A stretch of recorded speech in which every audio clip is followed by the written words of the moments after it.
ఇరువది నలుగురికి ఇటునే గమికాడ హరిది దేహ పుటూరి అమరగాడ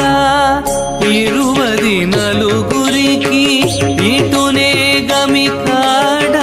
హరిది దేహ పుటూరి అమరగాడ నరయక నరసేటి నల్ల తెల్ల జల్లివాడ నరయక నరసేటి నల్ల తెల్ల జల్లివాడ 20 జీతము చేసే ఏలుకోవె శ్రీహరి ఏలుకోవె శ్రీహరి కొత్త బంట పాత బంట కోరినాడ నేడు నీకు ఇత్తల జీతము సే